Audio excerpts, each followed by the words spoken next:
Pemirsa, kasus kekerasan seksual terhadap anak di Indonesia ini masih sangat membutuhkan perhatian semua pihak, terutama pemerintah. Dari tahun ke tahun kasusnya semakin bertambah. Menurut data Lembaga Perlindungan Saksi dan Korban (LPSK), angka kekerasan seksual anak ini terus meningkat dari tahun 2016 hingga 2019.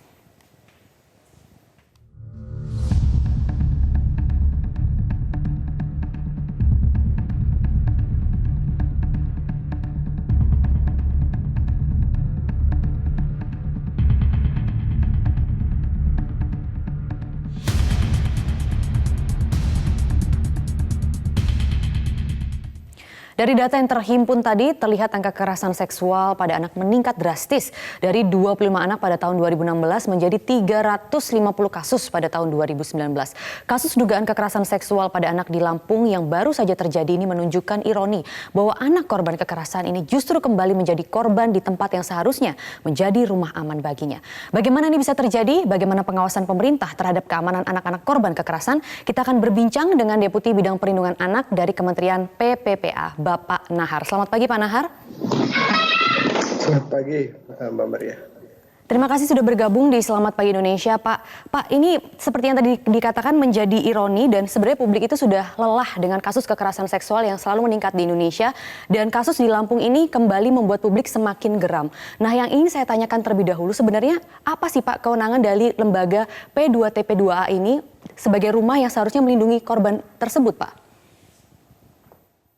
Iya, rumah aman itu bagian dari proses pemulihan ya. Jadi ketika ada anak, kemudian dari sisi yuridis, dari sisi hukum dia berhadapan dengan hukum, lalu kemudian anak mengikuti proses proses hukum, maka rumah aman ini diharapkan bisa menjadi instrumen untuk melakukan tahap memberikan rasa aman, nyaman, dan memastikan proses pemulihan itu bisa dilaksanakan dengan sebaik-baiknya gitu.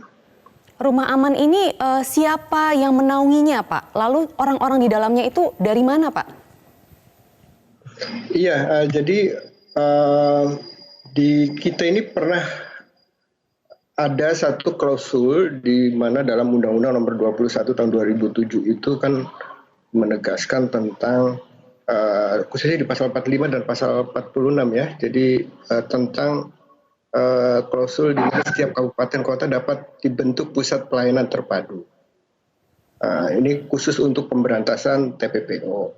Lalu kemudian juga kita ingin memastikan bahwa sistem pemberdayaan perempuan dan perlindungan anak dapat dilaksanakan sebaik-baiknya di semua wilayah Indonesia. Lalu kemudian maka di semua kabupaten kota diharapkan juga bisa terbentuk P2TP2A. Nah, untuk yang di Lampung misalnya, dari turunan beberapa regulasi yang ada, maka keluarlah peraturan Bupati nomor 8 tahun 2017. Nah, di peraturan ini menegaskan bahwa P2TP2 itu dibentuk oleh kepala daerah dan dikelola oleh masyarakat bersama pemerintah daerah itu. Jadi bisa saya katakan tidak kalau Kementerian PPPA ini menaungi atau juga ikut andil dalam pembentukan P2TP2A? Tadi, jadi rujukannya adalah undang-undang ya, Undang-Undang Nomor 21 2004. Lalu kemudian karena kementerian yang membidangi pemberdayaan perempuan dan perlindungan adalah di Kemen PPA, maka lalu kemudian beberapa regulasi kita buat. Dan dua regulasi yang bisa dijadikan pijakan adalah Permen PPA nomor 5 tahun 2010 itu terkait dengan pembentukan dan pengembangan P2TP2A, lalu kemudian di Permen PPA nomor 6 tahun 2015 itu tentang sistem pemberdayaan perempuan dan perlindungan anak yang di dalamnya memerlukan satu instrumen namanya P2TP2A. Dalam layanan yang diberikan oleh P2TP2A, layanan utamanya adalah 3. Memberikan memberikan informasi sebagai sumber informasi, lalu kemudian sebagai pusat informasi, yang kedua sebagai pusat pelayanan, yang ketiga sebagai pusat pemberdayaan.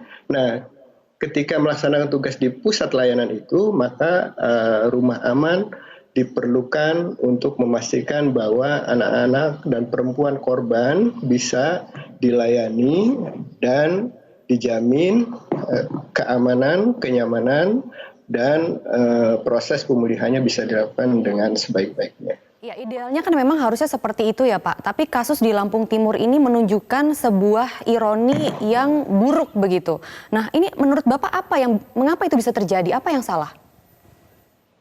Iya, kita semua sedang mendalami itu, tapi prinsipnya bahwa ketika ini ada persoalan hukum, maka kita sama-sama harus membantu aparat penegak hukum untuk membuktikan ada persoalan di sini. Nah, ketika ada kejadian, dari prosesnya, dari kriteria si DA ini misalnya, saya melihat sudah benar gitu. Lalu kemudian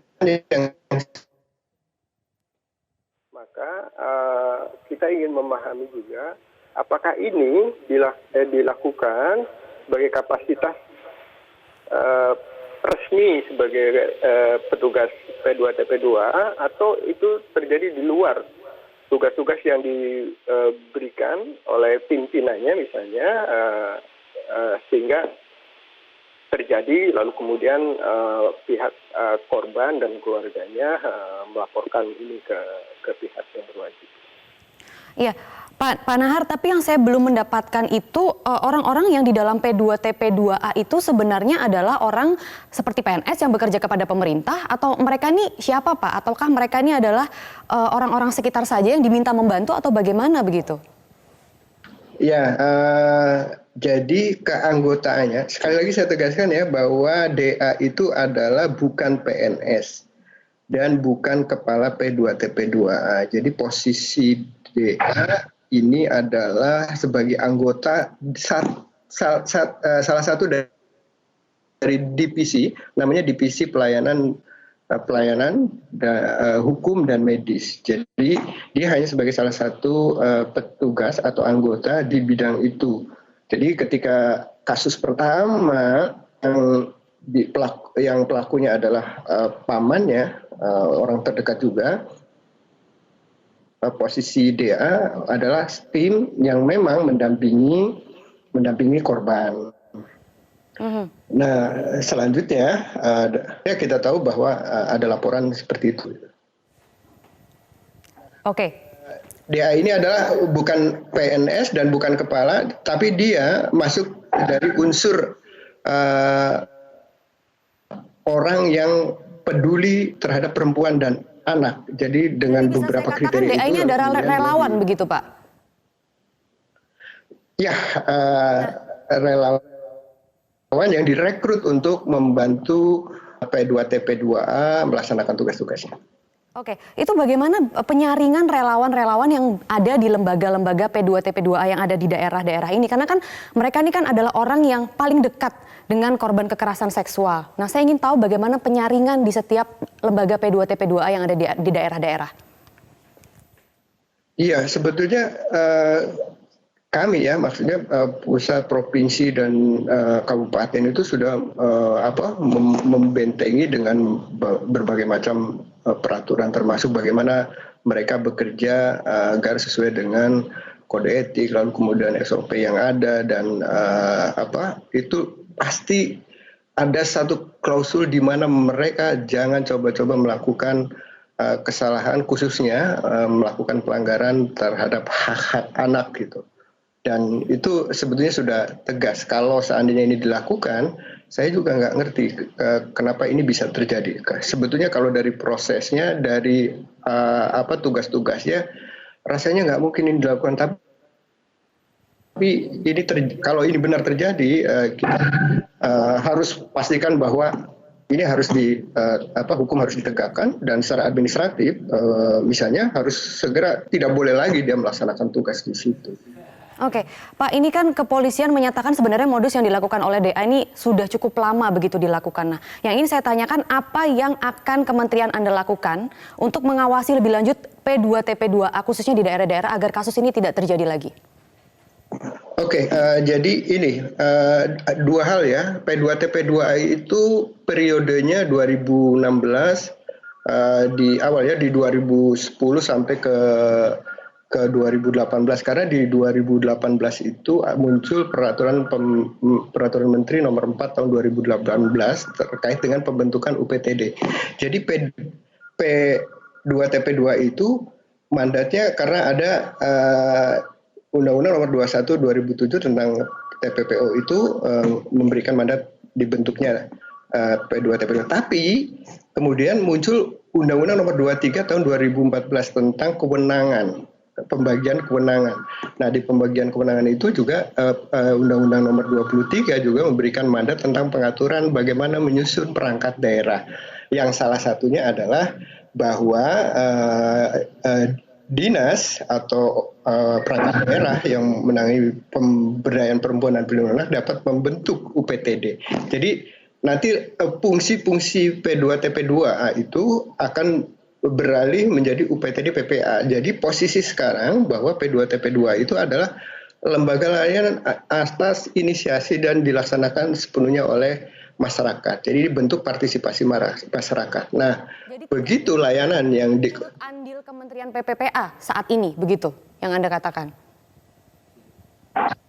Kalau kebijakan nasionalnya memang di semua wilayah harus dibentuk P2TP, bukan harus ya, didorong untuk ada P2TP2 agar pelaksanaan pemberdayaan perempuan dan perlindungan anak bisa dilaksanakan dengan baik.